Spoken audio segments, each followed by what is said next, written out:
Assalamualaikum warahmatullahi wabarakatuh. Alhamdulillahirrabbilalamin. Wassalatu wassalamu ala sayyidina Muhammadin wa ala alihi wa ashabihi ajma'in, amma ba'du.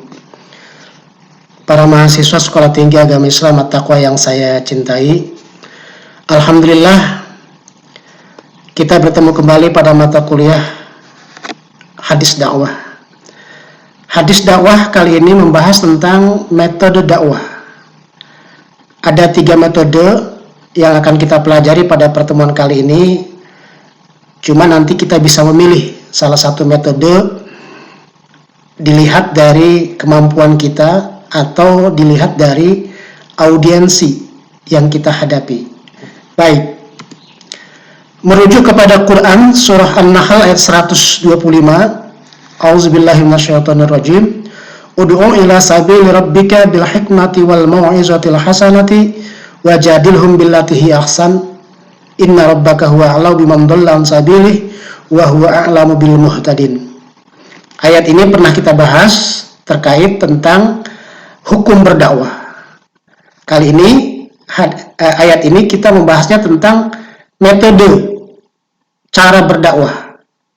Yaitu ada 3, yang pertama bil hikmah, yang kedua wal mau'izatil hasanah, dan yang ketiga wajadilhum billati hiya ahsan. Yang pertama adalah dakwah bil hikmah. Kata hikmah itu dalam Al-Quran disebutkan sebanyak 20 kali, tetapi memiliki variasi arti yang berbeda. Ada 5 arti dari hikmah itu. Di antaranya adalah yang pertama, hikmah itu berarti wejangan, nasihat. Seperti dalam Quran surah Al-Baqarah ayat 231, "Wadhkuru ni'matallahi 'alaikum wa ma anzala 'alaikum minal kitabi wal hikmah ya'izukum bih. Wattaqullaha wa'lamu annallaha bikulli syai'in 'alim."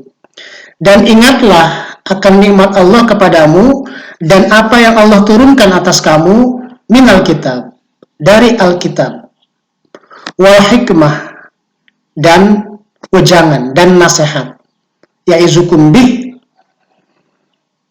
Allah akan memberikan nasihat kamu dengannya, dengan Alkitab.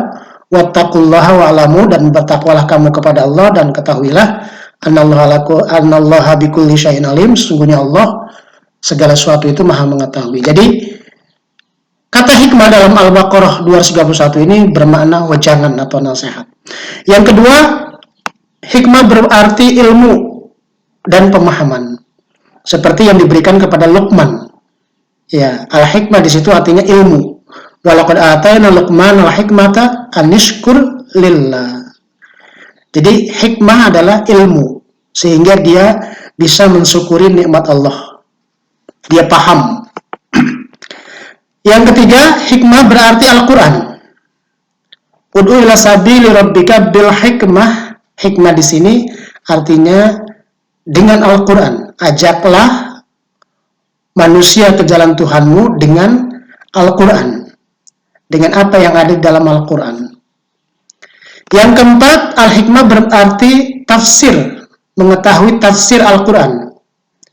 Yu'til hikmata may yasha wa may yu'tal hikmata faqad utiya khairan katsira wa ma yadhakkaru illa ulul albab. Hikmah di sini artinya tafsir, kandungan, mengetahui kandungan Al-Quran.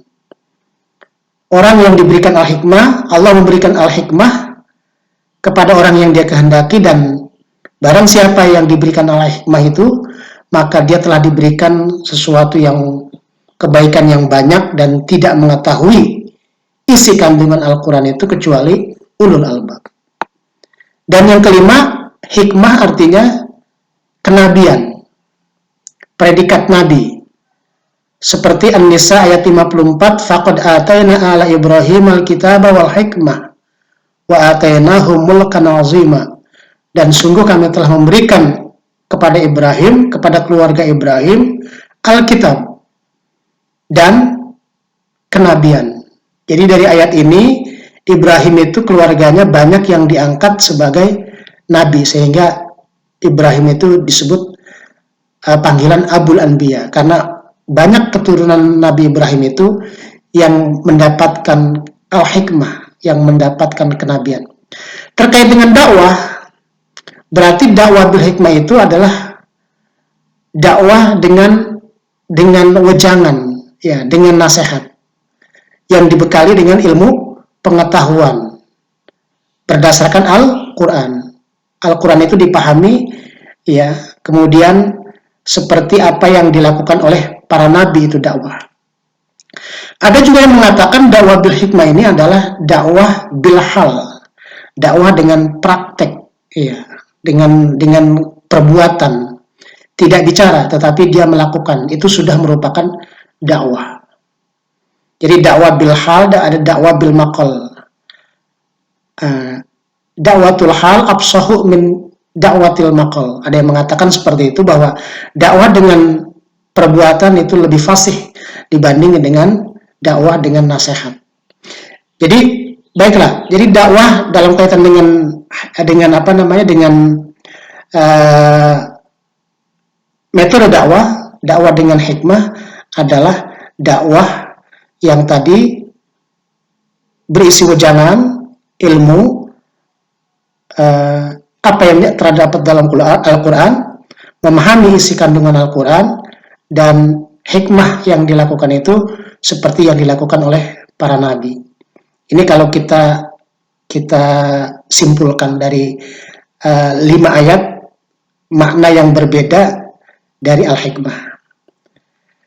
Selanjutnya, dakwah bil mau'izatil hasanah, dakwah dengan nasihat, dengan bicara, tetapi ingat tetap menggunakan al-hasanah.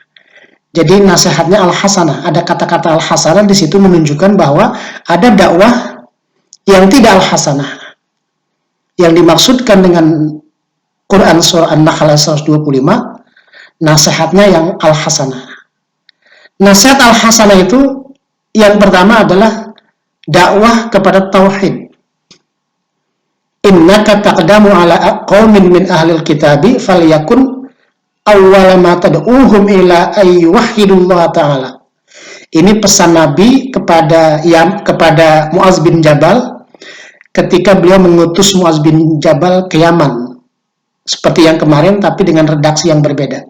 Sesungguhnya engkau akan berhadapan dengan satu kaum dari ahlul kitab, maka jadikanlah dakwah pertama yang kamu dakwahkan kepada mereka adalah ayyuhidu Allah Ta'ala. Kamu mentauhidkan Allah Subhanahu wa Ta'ala. Ini dakwahnya namanya dakwah bil mau'izah, dengan nasihat yang al-hasanah. Yang kedua, dakwah dengan melihat tingkat pemahaman orang yang didakwahi. Seperti pesan Ali bin Abi Thalib saat itu beliau sudah menjadi khalifah, haditsun nasa bima ya'rifuna atuhibbuna ayyukazzaballahu wa rasuluh. Ajarkanlah manusia hadis itu dengan apa yang mereka ketahui. Apakah kamu suka kalau Allah dan Rasulnya didustakan?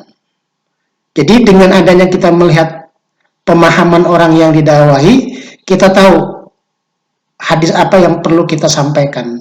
Dilihat dari tingkat pemahaman orang yang didakwahi. Di mana kita berdakwah? Di kampung, di kota, di dunia pendidikan, di anak-anak, di sekolah.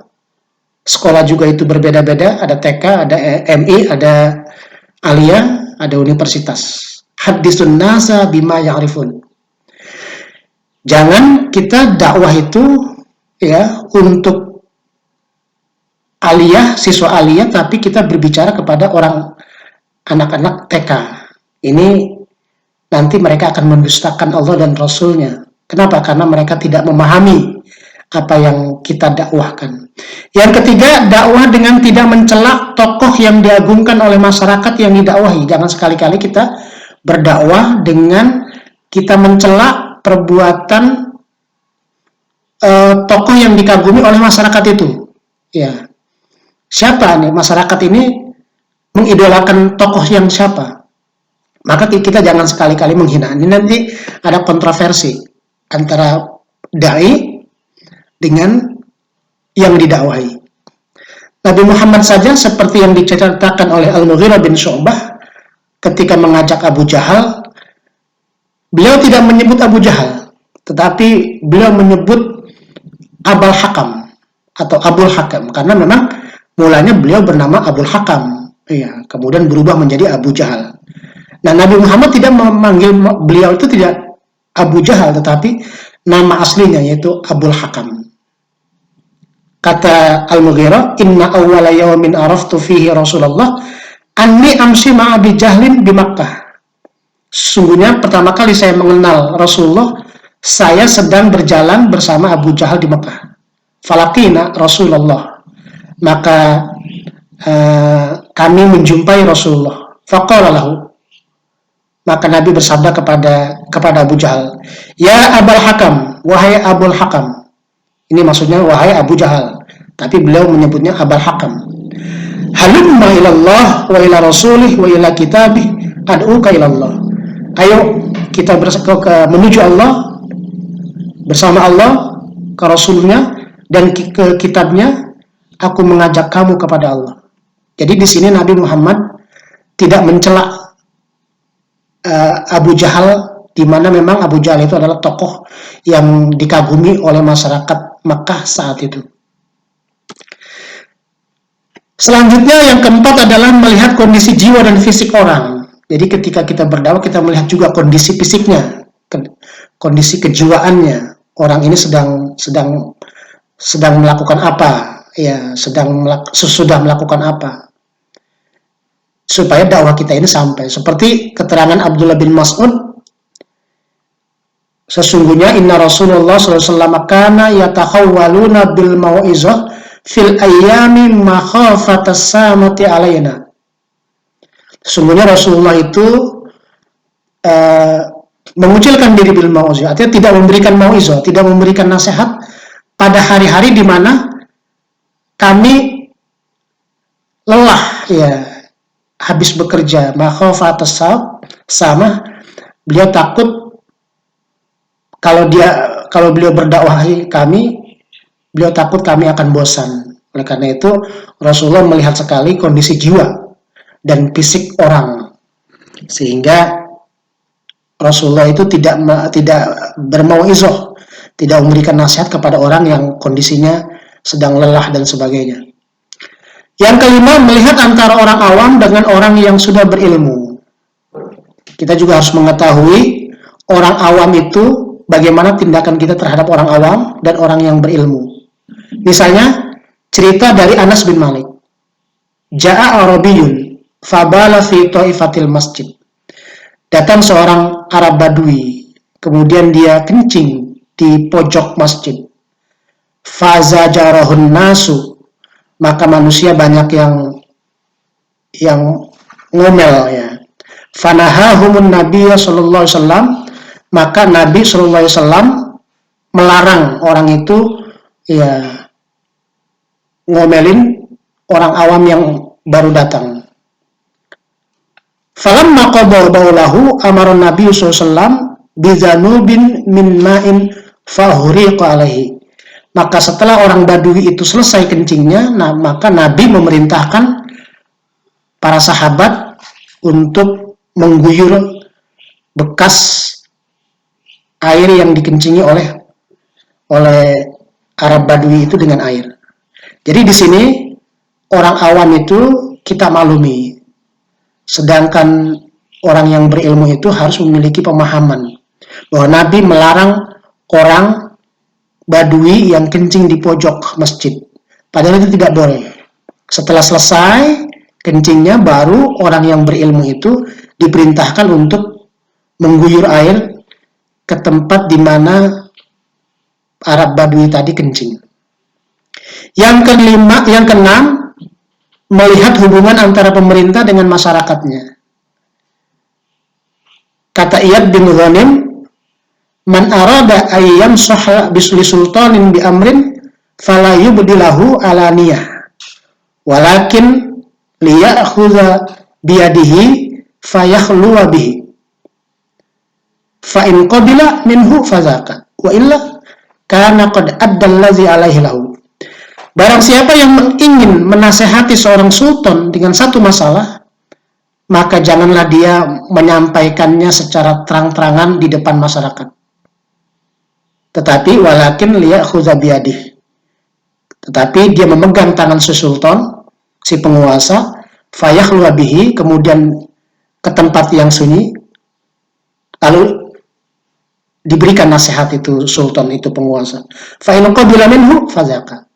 Maka jika ia terima, maka itu yang kita kehendaki. Wa illa, dan apabila dia tidak terima, kana qad addallazi alaihi lahu.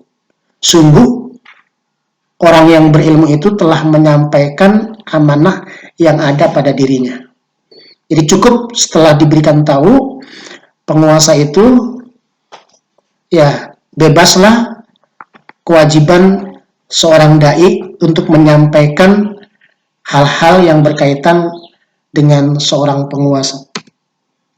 Yang selanjutnya, dakwah bil mujadalah. Dakwah bil mujadalah ini wajadilhum billati hiya ahsan. Ini debat ya, debat, tetapi dengan cara ahsan. Kalau tadi bil mau'izatil hasanah, nasihat yang baik, tetapi ketika bermujadalah, berdebat, ini billati hiya ahsan. Tentu debat yang mengarah kepada titik temu kebenaran, ya, bukan mencari pembenaran. Oleh karena itu, metode dakwah bil mujadalah ini adalah metode bukan pada masyarakat awam, tetapi dakwah seperti ini, dakwah debat seperti ini adalah untuk kaum terpelajar. Jadi, 3 metode ini, dakwah bil hikmah, dakwah bil mau'izatil hasanah, dakwah bil mujadalah, ini semuanya harus dilihat kondisi masing-masing orang yang kita dakwahi ya. Mungkin ada orang yang didakwahinya dengan cara bil hikmah. Dengan kita melakukan sesuatu, orang ikut untuk melakukan kebaikan itu. Ada yang perlu dibicarakan. Ketika dibicarakan juga bil mau'izatil hasanah, dengan hasanah, dengan baik. Kalau mereka tidak percaya, ingin mengklarifikasi, ingin melihat sesungguhnya isi daripada pembicaraan kita, boleh kita bil mujadalah, dengan debat, tapi dengan catatan billati hi ahsan, dengan cara yang lebih baik. Dakwah itu, seorang dai itu harus menyampaikan debatnya itu harus lebih baik dari orang yang mendebatnya. Kata-katanya, semuanya harus lebih baik. Argumentasinya, kata-katanya yang sopan, yang dapat diterima oleh orang yang meminta klarifikasi dari apa yang kita dakwahi. Sebagai penutup, ini menurut Al-Ghazali, bila hikmah diberikan kepada ahli mau'izah, justru membuat mudarat bagi mereka. Jadi, orang yang untuk orang ahli hikmah, ya, tidak harus menggunakan nasihat. Persis seperti bayi yang masih menyusu, diberikan daging burung. Tentu dia nggak kuat ya, karena dia memang susu, dikasih daging burung. Juga perdebatan, jika digunakan pada ahli hikmah, niscaya mereka akan merasa jijik. Ahli hikmah itu nggak perlu debat, dia perlu praktek, dia perlu contoh. Kalau didebatkan justru mereka akan menghindar. Seperti jijiknya orang dewasa bila disuruh menyusu kepada ibunya. Namun menurut Al-Ghazali mengingatkan pula bahwa perdebatan dengan ahli debat bila tak dilakukan dengan cara baik, dalam hal ini berpedoman pada Al-Quran, ia menjadi ibarat memberi makan roti gandum pada orang yang dusun yang terbiasa makan korma. Ya, orang dusun makan korma, orang kota makan gandum. Ini tidak pas ya. Tidak pas. Oleh karena itu tadi 3 metode ini kamu harus tahu kondisi diri kamu dan audiens jamaah yang kita dakwahi. Metode mana yang paling pas? Apakah bil hikmah, apa dengan mau'izah, atau dengan mujadalah? Semuanya harus dilihat dari kondisi jamaah atau audiens yang kita dakwahi. Demikian kajian kita kali ini, mudah-mudahan kita cerdas dalam memilih metode yang pas untuk kita jadikan metode ketika kita mengajak orang untuk menuju jalan Allah Subhanahu wa taala. Demikian, wassalamualaikum warahmatullahi wabarakatuh.